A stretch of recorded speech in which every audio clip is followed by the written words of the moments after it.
Dans sa version iOS 26, Apple a introduit une nouvelle interface utilisateur nommée Liquid Glass.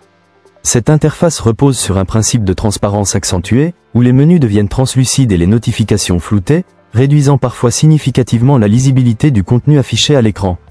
Historiquement, Apple a toujours apporté une attention particulière à la clarté visuelle et à l'ergonomie de son système d'exploitation mobile. Depuis le lancement du premier iPhone en 2007, l'interface utilisateur a connu plusieurs transformations majeures, toutes alignées sur des objectifs spécifiques d'apprentissage et d'adaptation des utilisateurs aux nouvelles technologies. À ses débuts, iOS utilisait un design skeuomorphique, reproduisant des textures et objets du monde réel, papier, cuir, métal. Cette approche visait à faciliter la transition des utilisateurs issus d'un environnement à clavier physique vers une interface tactile dépourvue de repères matériels. Les icônes et visuels imitaient volontairement des objets familiers afin de générer une association intuitive entre l'action numérique et son équivalent physique. À partir d'iOS 7, Apple a supprimé ces textures réalistes au profit d'un design dit « flat » ou « plat ».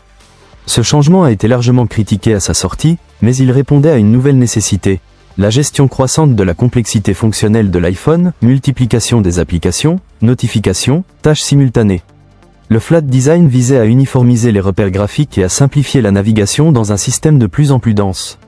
Avec iOS 26, Apple introduit une interface basée sur des effets visuels simulant le comportement physique du verre. Contrairement à un flou graphique classique qui applique simplement un filtre sur une image statique, Liquid Glass repose sur un moteur de rendu en temps réel. Celui-ci calcule la diffraction et la réfraction de la lumière à travers une surface simulée, produisant une déformation visuelle dynamique selon l'angle d'inclinaison du terminal. Chaque composant de l'interface agit comme une lentille, modifiant l'apparence des éléments situés en arrière-plan. Ce traitement crée une profondeur visuelle organique et fluide, renforçant l'effet de matière, mais au détriment de la lisibilité immédiate dans certaines situations. L'objectif de cette approche est de faire évoluer le rapport entre l'utilisateur et l'interface. L'interface devient contextuelle. Elle est conçue pour se faire discrète lorsque les commandes ne sont pas nécessaires, et réapparaître de façon subtile au moment opportun. Cette logique vise à recentrer l'attention sur le contenu plutôt que sur l'habillage fonctionnel. Toutefois, cette solution repose sur un équilibre délicat entre esthétique et utilité.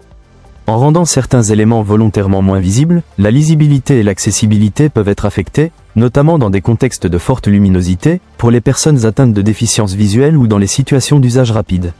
Ce changement de paradigme s'inscrit dans une tendance plus large visant à préparer la transition vers des interfaces de plus en plus invisibles, adaptatives et contextuelles. Apple semble ainsi anticiper un avenir où les interactions seront davantage orientées vers des environnements fluides, intégrés, et potentiellement sans interface perceptible au sens traditionnel.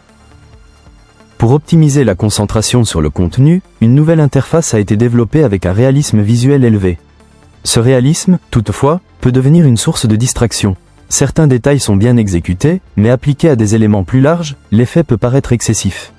Un exemple notable en est le Control Center, qui a évolué d'une grille fonctionnelle et claire à un ensemble de bulles translucides aux effets lumineux et de transparence variés. L'utilisation intensive de la transparence pose un problème de lisibilité. Lors des premières versions bêta, des ajustements du flou d'arrière-plan ont été nécessaires pour améliorer l'expérience utilisateur. En surdosage, la transparence devient illisible, nécessitant une modification du rendu initial pour rester exploitable. Cela conduit à un paradoxe. Plus le flou est accentué pour corriger les défauts de lisibilité, plus cela trahit la cohérence de la vision initiale du design. Malgré la connaissance de ces risques par les concepteurs, l'interface a été maintenue dans cette direction. Cela s'explique par une anticipation des usages à moyen terme. Le développement ne se fait plus pour les appareils actuels, mais en prévision de générations futures. Des éléments internes indiquent un projet dont le nom de code serait Glasswing, visant un appareil dont le châssis serait essentiellement composé de verre, avec un affichage enveloppant, des capteurs et des modules frontaux dissimulés sous l'écran.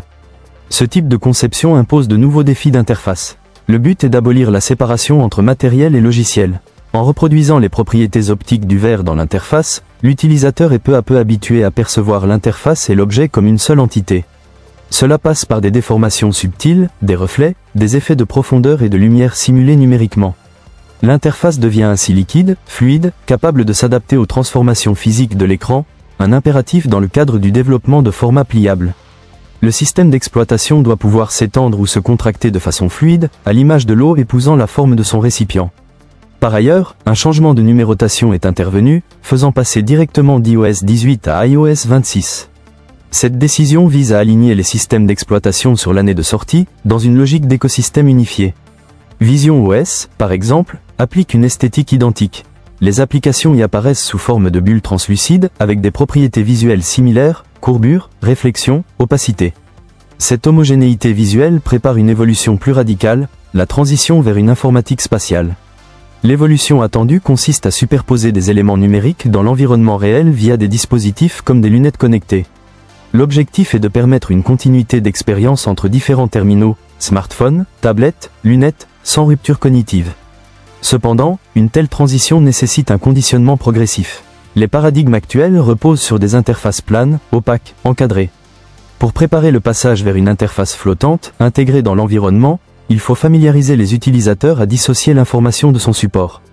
Une interface peut exister sans support physique défini, de façon translucide, légère, intégrée au décor. Ce processus suit une chronologie planifiée. En 2025, iOS 26 généralise l'esthétique translucide.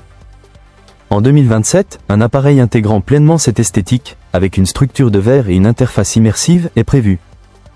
En 2028, des lunettes connectées exploitant cette même logique devraient être commercialisées.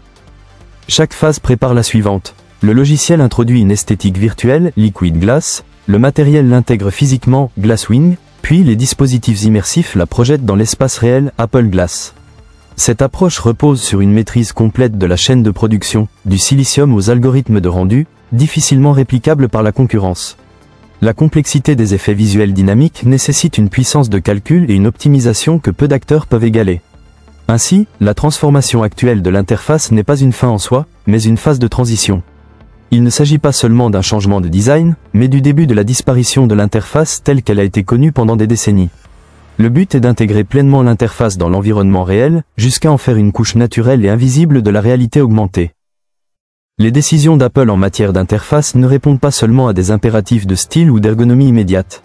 Elles traduisent une stratégie progressive de transition vers une nouvelle génération d'interactions, où les frontières entre physique et numérique s'effacent. iOS 26 n'est donc pas une simple mise à jour visuelle, mais le début d'un basculement fondamental. L'interface devient une matière fluide, sans support, préfigurant l'intégration du numérique dans notre environnement réel. Dans cette optique, chaque ajustement visuel prépare les utilisateurs à une rupture technologique majeure, dont les premiers jalons sont déjà posés.